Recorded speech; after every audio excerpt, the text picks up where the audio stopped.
Hey guys, so I know I had said at one point I was probably not going to be doing any more fan updates in the youth center basement. Well, obviously that didn't hold up. As you can see, I took down the one Seabrook hill that had the red facing blades that was in the center room. I'm pretty sure the capacitor is bad and it's going really slow, and I actually got another fan I think was a better option, so I'll take that up to work on at some point. But I figured I would do a updated tour since there are a couple fan adjustments slash additions. Front room, nothing's different. We got the two Sierras and the gazebo, all doing well. Now center room, we got the Georgian. That's still where it was. It's doing really well. The white original, which I've got on low right now. The Donovan Parker original, which has also been a real champ. Thing's very powerful. And there was a Seabrook Hill over there. Well, now I swapped it out for a SMC DC52. I got this from Gabe Justice at Fanimations this past trip, and yeah, I actually think this thing looks pretty cool. It needed a little bit of TLC. A couple of the cane inserts were damaged or missing, so I had to replace them. Luckily, with all those DC52s from the Sanctuary, a few of which ended up becoming parts fans, I was able to source a couple of replacements, which are perfect fit. And then I added the round globe to it, just, so we have a light source over here. And you can see you got the SMC fobs on there, because of course it does. I think those might have been on Sanctuary fans originally. But yeah, no, it's a really cool fan. I think it's a good basement candidate. It's not perfect cosmetic condition, but it runs really well and the bearings are good. And this is a vast improvement over the Seabrook Hill that was kind of struggling here, so I think this will be a good fan to take its place. But anyway, figure I will show that. Let's see, it's a little tricky getting over here. There is low. I believe this one's from 1995, maybe 94, 95, I can't remember for sure.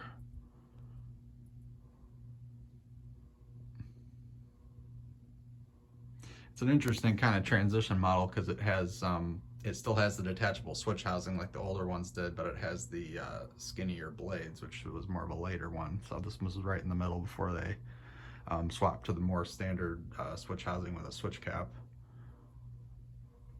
A little bit of hum from it, but I mean, that's to be expected. No bearing noise whatsoever. Very good bearings. I think the round globe looks really good on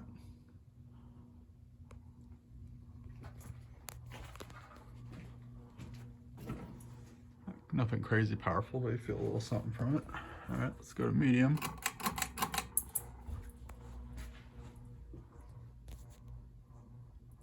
A little bit of buzz, but par for the course.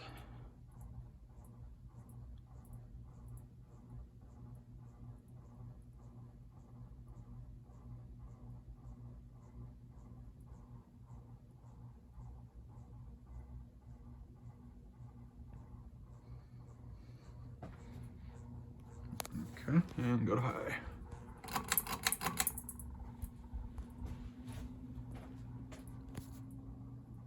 As is the case with a lot of SMCs, especially DC52s, the hum kind of smooths out on high.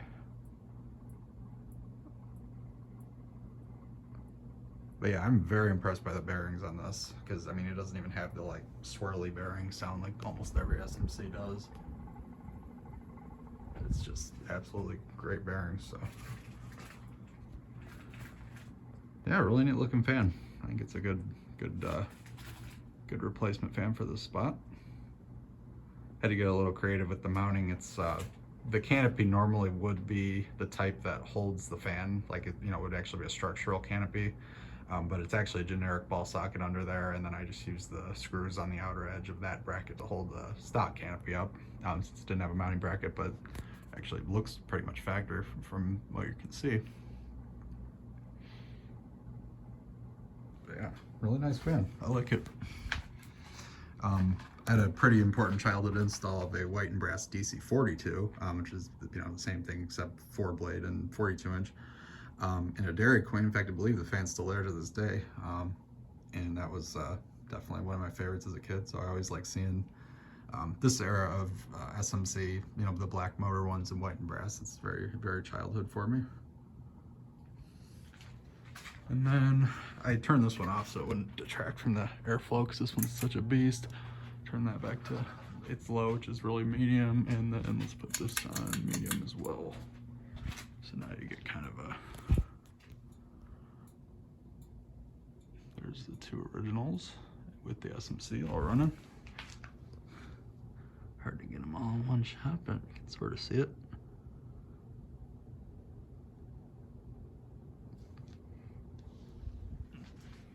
And then the Georgian usually just stays on low.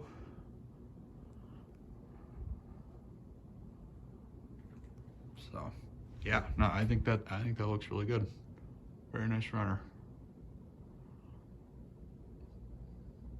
Honestly, there is an off chance we may end up putting this in the museum. And if that's the case, I'll probably try to find something else that's white, because I just realized tonight that now we have all white fans down here. Well, in this, at least in this room. I mean, I guess that one's kind of white and brass-ish, and that's white and brass as well, but I mean, this is the only not white fan, so if we end up putting this somewhere else, I'll probably find another like kind of white or white and brass fan to take its place. So, all right, so that's it for this room. That's new, everything else is the same. And then in this room, there's a couple updates. You notice right away, we have yet another fan in this room, so we're now up to 4. Harbor Breeze Lakeside 2, Seabrook Hill, Hunter Low Profile 2, and now a Heritage Lancaster. I got this from Bradley Anderson at Fanimation this past trip, and I know this is kind of a, you know, it's a bare bones kind of fan, but this was another childhood model. There was a Subway restaurant that had a couple of these when I was really little. Those got replaced by, you know, the Regencies in the mid 2000s, and then it's actually no longer even a Subway, so I don't even think it has fans now. But it's definitely neat to see these, and I know they're cheapos, but still kind of cool. It actually fits the bill for this room quite well, because I mean, pretty much everything else is a flush mount brass. You know, I guess the Hunter's mid-range, but everything else is pretty cheapo. So it actually kind of fits the theme in this room pretty well. And as you can see, I got it flush mounted. And yeah, I mean, it's in pretty good shape. The bearings were a little stiff when I first looked at it. I actually did oil the top bearing, and that really took care of the problem. Seems to be nice and smooth now. So, all right, let's go ahead and go through the speeds. This one's from 1994 by, I don't remember if I mentioned that. Got it on, or put it on low. I've got the Seabrook Hill off just because that one hums quite a bit. I didn't want to distract from this one for this video at least. Yeah, bearings are definitely worn on this one, but it is pretty smooth now.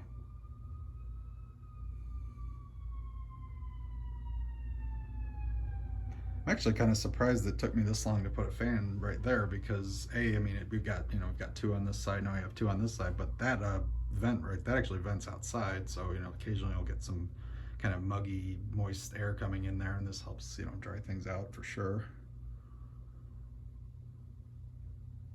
Yeah, pretty good low speed. Not doing anything crazy air movement wise, but I mean, it's a little something. Yeah, this is one of those cheapo fans I just happen to really like. All right, and there is medium.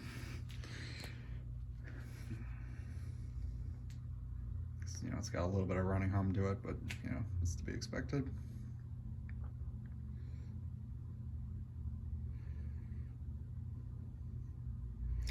I didn't have any polished brass light kits on hand, so next time I find one, especially one that's in cruddier shape, I'll definitely be sticking a light on this, because you can see every other fan in here has some sort of light on it.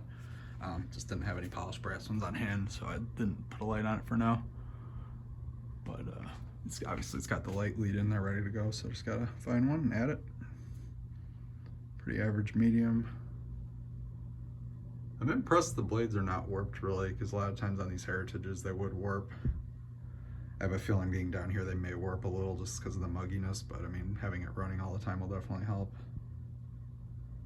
I will say I'm impressed the hum's not worse than it is. I mean, there's a little something, but I think the Zebra Kill is actually worse than this one.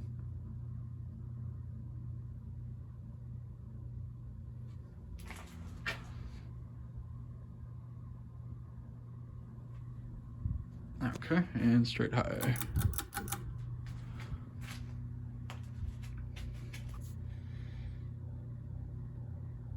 You kind of hear the swirly bearing sound now. Yeah, I did give it a little oil on the top bearing, which definitely freed it up.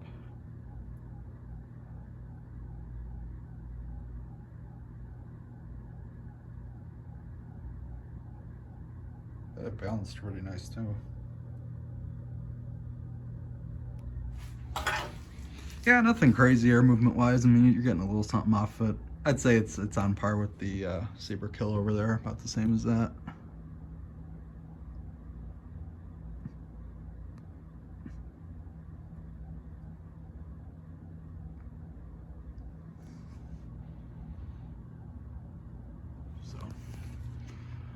Alright, and then I guess I'll go ahead and put everything else in this room to high, just so we can kind of do a show the max air movement you can get in this room.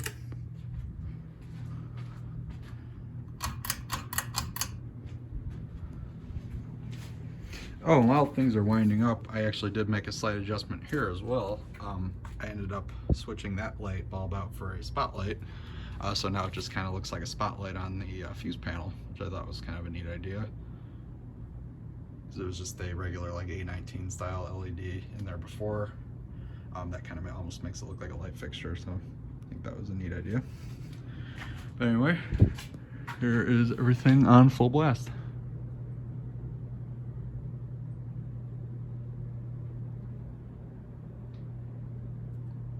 The low profile is definitely the fastest.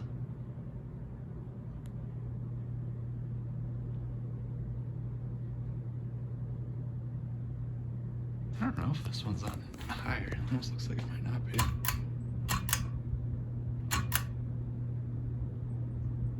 Oh, it was not. Yeah, okay, that's high. I was gonna say it looked a little slow. Yeah, there we go.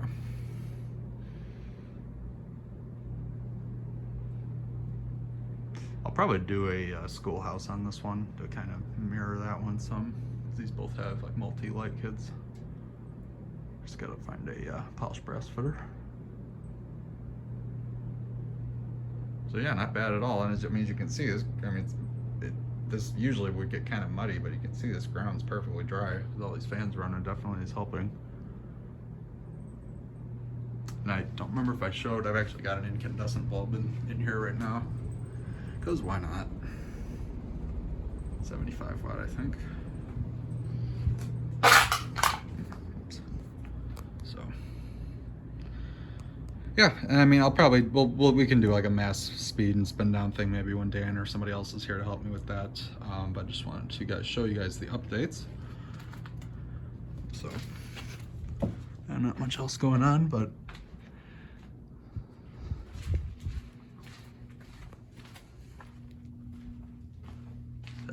over here in a while. Gazebo. Both of the Nick Gamboa Sierras. Once again, look at that, perfectly dry.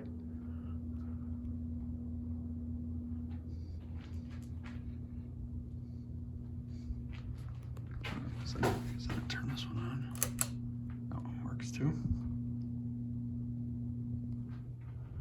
So.